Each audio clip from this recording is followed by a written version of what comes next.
Well, good morning, aspiring wonks. It is Wednesday, and you have your unit exam covering chapters 1, 2, and 3. Looking very forward to that today. And so let's just get right to our daily political briefing.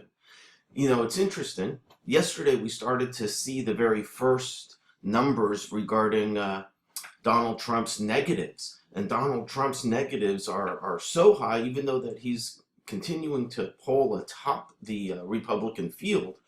Historically, just candidates who have had these kind of negatives have not been successful.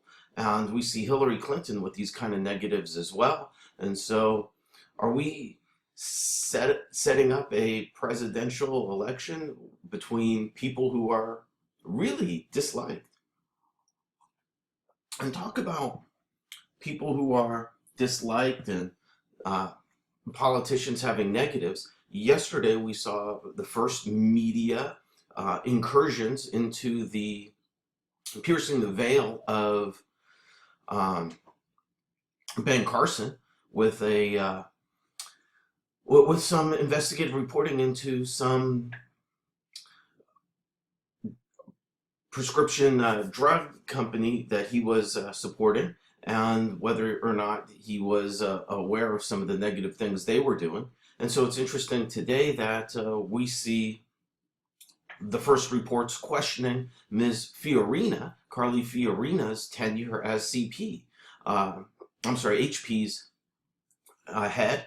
And the reports are starting to challenge her pristine and successful record there.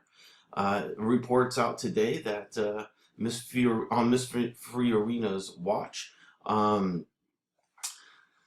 let's see,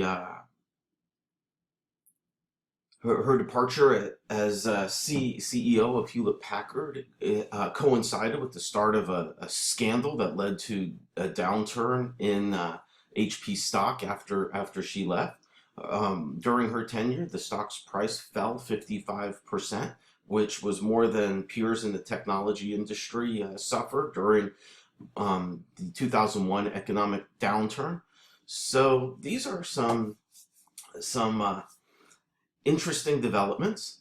Meanwhile, a super PAC that aims to draft Vice President Joe Biden into the 2016 presidential race is unveiling its first national television ad. So be on the lookout for that development. A Senate committee is now actually probing whether a backup archive of Miss Clinton's emails was created on the servers of a Connecticut company, and whether it still exists, and what security measures were taken to protect that server if such a thing happens. So more email news scandal for Hillary. The email that just won't go away. You hit delete and it won't delete. You hit delete, it won't delete. This is the email that will not go away. Now, there's some interesting developments regarding the campaign of Kevin McCarthy to be the House Speaker. Look, in the House, you got these conservative hardliners whose demands actually led to the resignation of John Boehner last month. And you can historically trace these Tea Partiers all the way back to how they ousted Newt Gingrich, if you want to trace that history.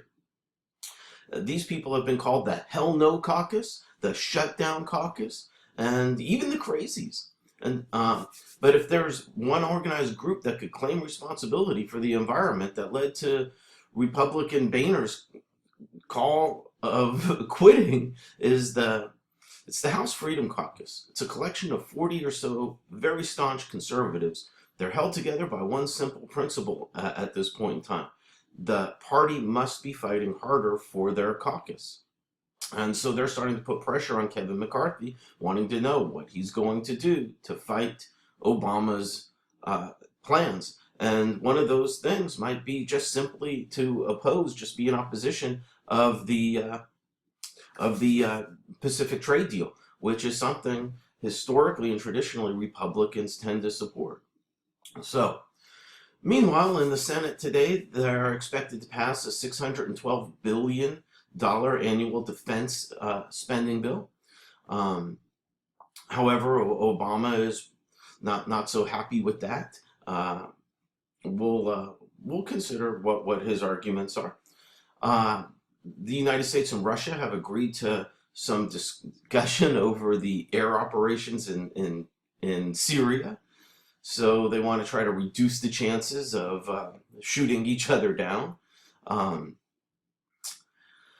They're pursuing deconfliction. We saw a video on that. Well, some of the classes saw a video on that, but you need to know and learn about this policy of deconfliction. And how about the fact that we've now learned that investigation, a probe has revealed that some Russian criminals really were trying to sell materials to ISIS that would help them develop a dirty bomb. Dirty bomb is nuclear, is a radioactive nuclear material. It's small, it's not a ballistic missile, but how about that? So that's going to be a story worth pursuing. And so let's take a look at the executive branch today.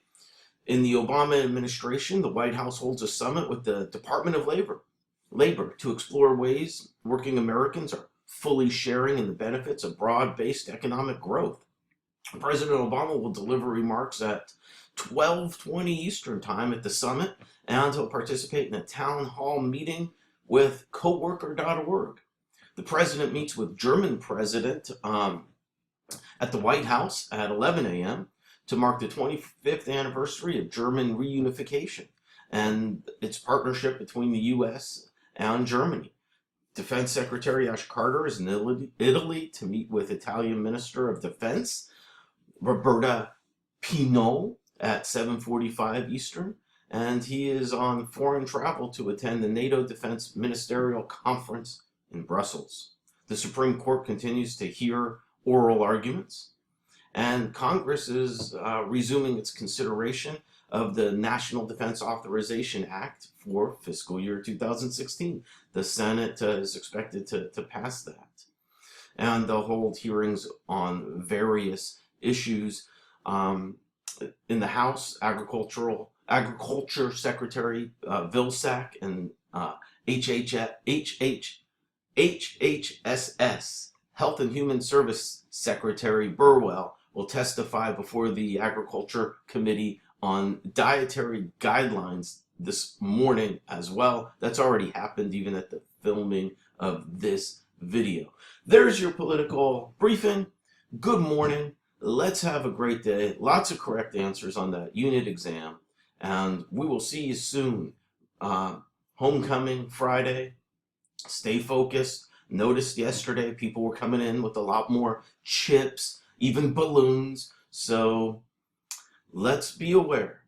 Scholarship is not socializing, and socializing is not scholarship. We must keep these two separate. When we socialize, we're not learning, and when we are engaging in scholarship, we are not socializing.